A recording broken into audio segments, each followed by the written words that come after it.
ये औरत 3 दिन और 3 रात से बिना सोए काम कर रही थी। जैसे ही वो लैब में थोड़ा आराम करने के लिए बैठी, एक नए सिक्योरिटी गार्ड ने उसे जोर से नीचे धक्का दे दिया। औरत तुरंत उठी और उसे लैब के रिस्ट्रिक्टेड एरिया में जाने से रोका, लेकिन उस गार्ड ने घमंड में आकर उसे एक थप्पड़ मार दिया। वो इतना एरोगेंट इसलिए था क्योंकि वो कंपनी के मालिक का बाप था। असल में बूढ़ा आदमी ओल्ड एज होम में बोर हो रहा था, तो उसने अपने बेटे से कंपनी में एक काम मांगा, जस्ट फॉर टाइम पास। दूसरी तरफ ये औरत कंपनी की एक मेन साइंटिस्ट थी और दिन रात बिना रुके काम कर रही थी। वो इतनी एग्जॉस्टेड थी कि उसका असिस्टेंट उसे उसके डेस्क तक ले गया ताकि वो थोड़ा रेस्ट कर सके, लेकिन तभी उस नए गार्ड ने उसे देखा और सोचा कि वो कोई लेजी एम्प्लॉई है। उसने बिना जाने उसे गालियां देना शुरू कर दी। जब औरत ने उसे रिपोर्ट करने की कोशिश की, उसने फिर से उसे रोका और एक और थप्पड़ मारा और फिर मुस्कुराते हुए कहा कि उसे किसी की परमिशन की जरूरत नहीं है, वो मालिक का बाप है और जिसे चाहे सजा दे सकता है। लेकिन उसे ये नहीं पता था कि वो कंपनी की सबसे जरूरी रिसर्चर को मार रहा था। यही वो औरत थी जिसे कंपनी के मालिक ने सालों में मना करके हायर किया था। थोड़ी देर में बाकी एम्प्लॉइज को शोर सुनाई दिया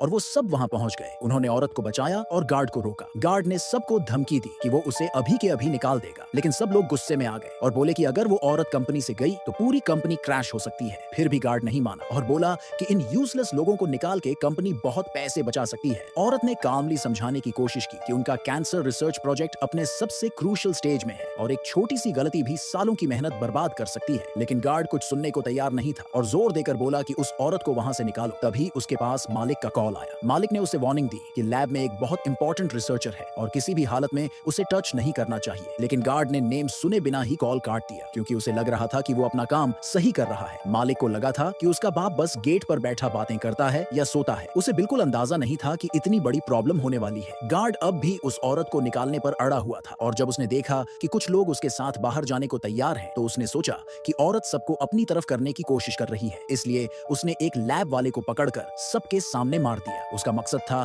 डर फैलाकर सबको कंट्रोल करना। सब लोग उसे रोकने की कोशिश कर रहे थे। गार्ड चिल्लाया कि ये जगह उसकी है और वो जो चाहे कर सकता है, लेकिन गुस्से में उसने गलती से रेड बटन दबा दिया। लैब में अलार्म बजने लगा और अंदर से पॉइजनस क्लोरीन गैस निकलने लगी। मालिक को दूर से रिपोर्ट मिली और वो तुरंत वापस कंपनी की तरफ निकल गया। लैब के अंदर औरत को पता था कि वो गैस बहुत डेंजरस है। उसे पता था अंदर क्या रखा है, सालों की रिसर्च के रिजल्ट्स। अगर वो कंटामिनेट हो गए तो पूरा प्रोजेक्ट खत्म हो जाएगा। उसने बिना सोचे प्रोटेक्टिव सूट पहना और अंदर जाने की तैयारी की ताकि वाल्व्स बंद कर सके। उसके साथियों ने उसे रोकने की कोशिश की। सबने उसकी सेफ्टी के लिए उसे मना किया, लेकिन ये सुनते ही गार्ड ने एक ईवल सी मुस्कान दी। जब उसे पता चला कि गैस जानलेवा है तो उसने अपने लोगों को बोला कि लैब के डोर्स लॉक कर दो और फिर ठंडे मन से बोला कि ये सब औरत की गलती है क्योंकि उसने अपना काम ठीक से नहीं किया। उसका असिस्टेंट गुस्से से एक्सप्लोड हो गया और चिल्लाया कि जब मालिक वापस आएगा तो ये आदमी अपनी हरकतों की भारी कीमत चुकाएगा। और तभी मालिक वापस आ गया।